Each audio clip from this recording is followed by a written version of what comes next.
বিসমিল্লাহির রহমানির রহিম। আসসালামু আলাইকুম। সবাই কেমন আছেন? আশা করি ভালো আছেন। আমিও আলহামদুলিল্লাহ ভালো আছি। আল্লাহ সুবহানাহু ওয়া তাআলা আরেকটি সুন্দর সকাল উপহার দিলেন এবং দেখার সৌভাগ্য করে দিলেন। আলহামদুলিল্লাহ। তো সকাল থেকে বিকেল পর্যন্ত কী কাজ করি আজকের ব্লগে শেয়ার করব। তো আপনারা পুরোপুরি না টেনে আশা করি দেখবেন। আশা করি ভালো লাগবে আপনাদের। বাকিটা আল্লাহর ইচ্ছা।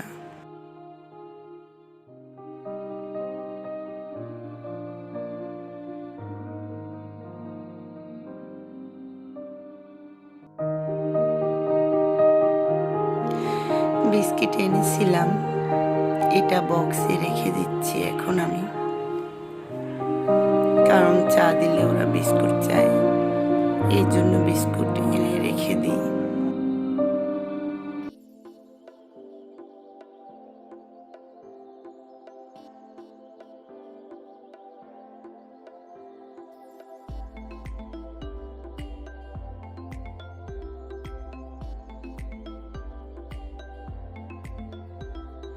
প্রতিদিনের মতো আমাদের যে কাজ, প্রতিদিনই একই কাজই করা লাগে।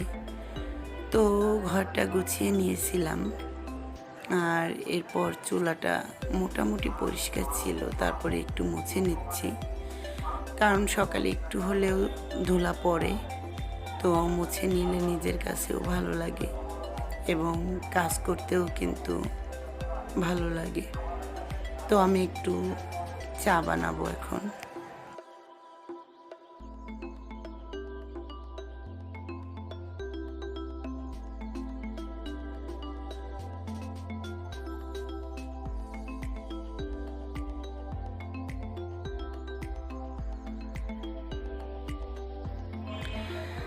চার পানিটা দিয়ে দিচ্ছি এবং দুইজন খাবো, এই জন্য বেশি চা পানি দিচ্ছি না, যতটুকু লাগে দিয়ে নিচ্ছি।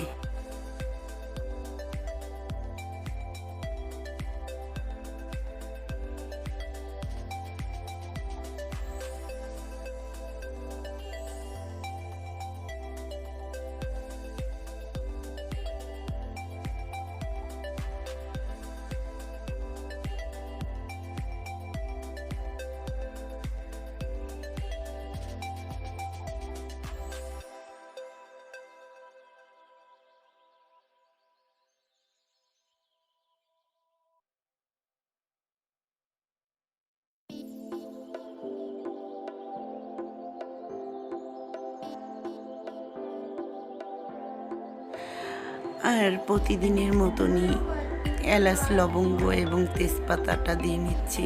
এতে কিন্তু ঘ্রাণটাও ভালো লাগে, যেহেতু লাল চা, আর করোনাকালীন তো এগুলো দিয়ে লাল চা খাওয়া আসলে খুবই ভালো। আর আমি বেশিরভাগই এটা দিই, খুব কমই, অনেক সময় দেই না।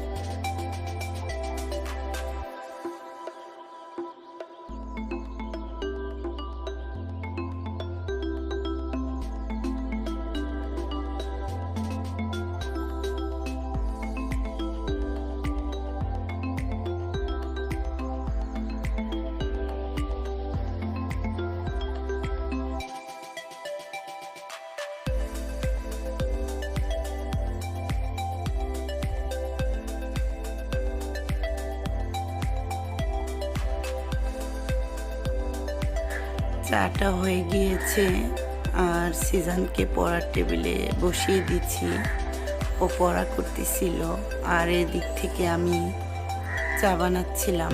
তো চা কিন্তু রেডি, ওকে টেবিলে এখন দিয়ে আসবো চা আর বিস্কিট।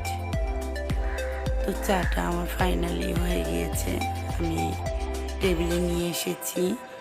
আর এটা কিন্তু আমার ছোটো বাবু সানবীর হাত।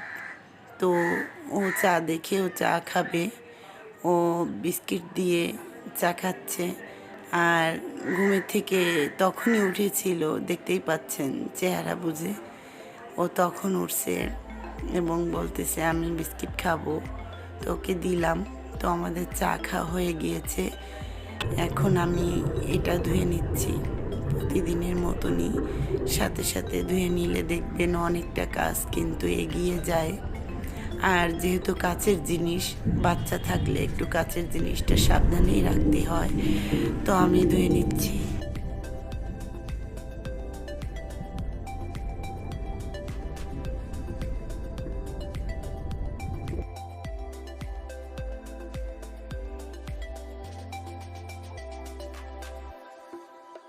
তো সকালের কাজ কিন্তু আমার প্রায় শেষ। এখন আমি দুপুরে কি রান্না করব সেটা গুছিয়ে নিচ্ছি। তো প্রতিদিনই কিন্তু মাছ খেতে ভালো লাগে না, তো আজকে ভাবছি যে ডাল আর ডিম দিয়ে রান্না করব। তো এটা কিন্তু খুবই ভালো লাগে যদি এইভাবে রান্না করে খাওয়া যায়। তো আপনারা আমার সাথে থাকুন, দেখতে থাকুন আমি কিভাবে রান্না করি। আর এটা কিন্তু একেবারে গোশের ঘেরান সেরকমই লাগে, মনে হবে গোশ খাচ্ছেন, কিন্তু আসলে তো গোশ না, কিন্তু অনেকটা মজা লাগে যদি রান্নাটা ভালো করে করা যায়। তো আমি এখন ডালটা ধুয়ে নিচ্ছি। আর ডালটা ধুয়ে নিয়ে প্রেসার কুকারে দিয়ে দিব সেদ্ধ করার জন্য। আর সেদ্ধ করতে বসিয়ে দিয়ে আমি কোটাকুটি এবং মশলা বের করে, মানে সব কিছু রেডি করে নিয়ে রান্নাঘরে চলে আসবো রান্না করার জন্য। আর এদিকে সেদ্ধ হতে থাক।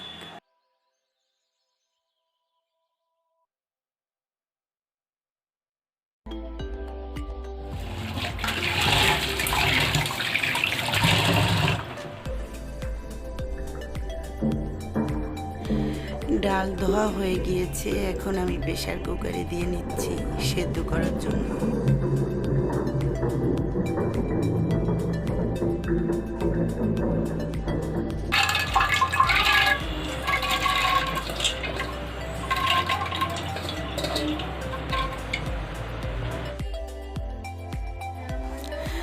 আর এদিকে মশলাটা কষিয়ে নিচ্ছি, পেঁয়াজ দিয়ে ভেজে নিয়ে যা যা লাগে মশলার সব কিছু দিয়ে নিয়েছিলাম।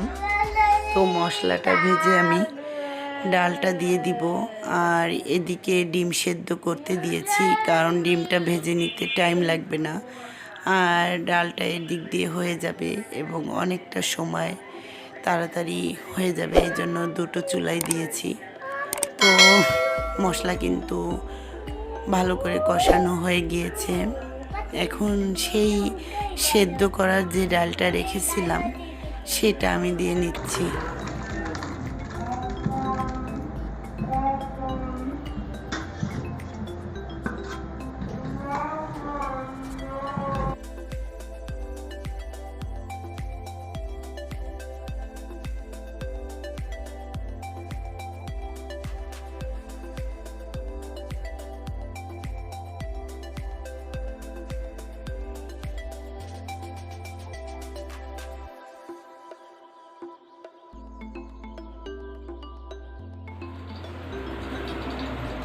তো আমি অল্প একটু পানিও অ্যাড করেছি, কারণ এই ডালটা কিন্তু পরে রেখে দিলে অনেকটা টেনে এবং ঘন হয়ে যায়, এই জন্য একটু পানি অ্যাড করেছি।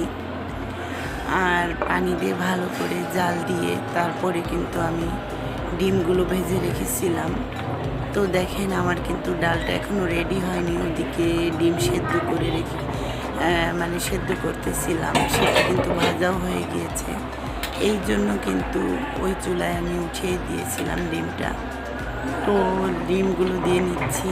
আর আমি যে ফোড়ানিটা দিই মাংসে সেইটাই কিন্তু রেডি করেছি। তো আমার আগের ব্লগে কিন্তু অনেক ব্লগসে আছে, আপনারা দেখতে পাবেন, এটা আমি দিই।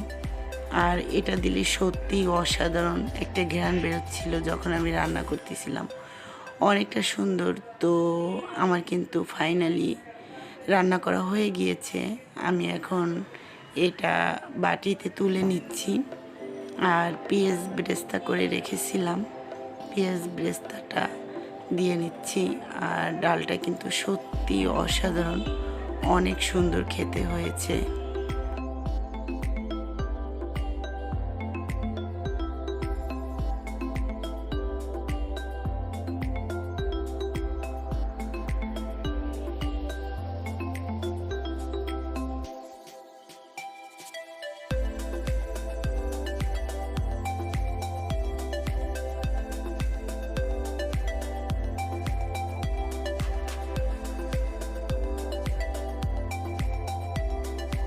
তো আমার দুপুরে যে কাজগুলো ছিল সব কিন্তু আমার করা হয়ে গিয়েছে।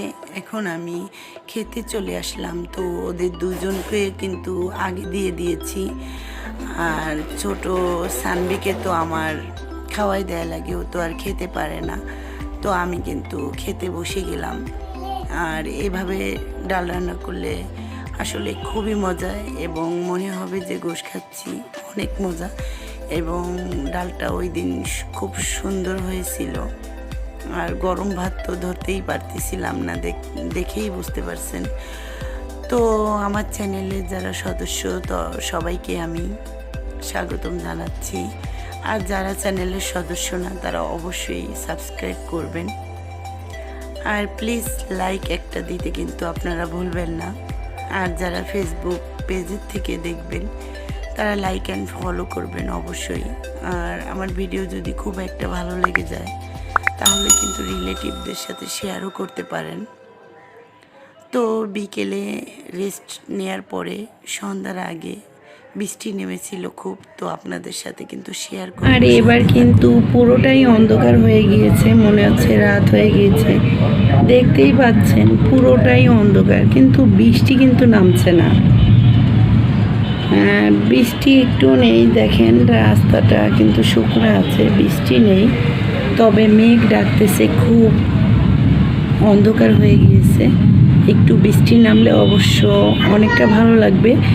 আর ঠান্ডা বাতাসটা কিন্তু খুবই ভালো লাগতেছে, কারণ এতটা গরম এই 2 দিন 3 দিন আবার গরম পড়েছে। মাঝে কিন্তু অনেক ঠান্ডা পড়েছিল যেহেতু বৃষ্টি ছিল। আর এই 2 দিন বৃষ্টি না থাকার কারণে অনেকটা গরম বেড়ে গিয়েছে। তো আল্লাহর অশেষ মেহেরবানিতে আমাদের যে আল্লাহ একটু স্বস্তি দিয়েছে, এটাই আল্লাহকে শুকরিয়া জানাই।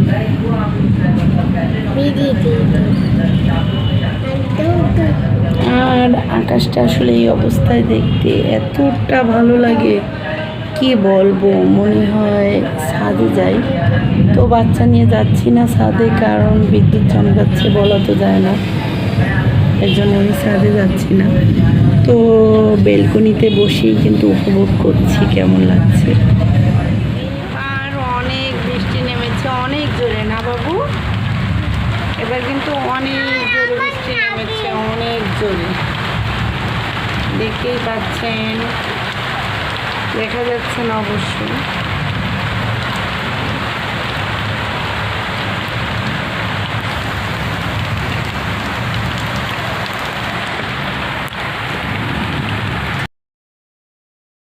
সুইট আপুদের অনেক অনেক ধন্যবাদ আমার ভিডিও দেখার জন্য। তো ভালো থাকবেন, আল্লাহ হাফেজ।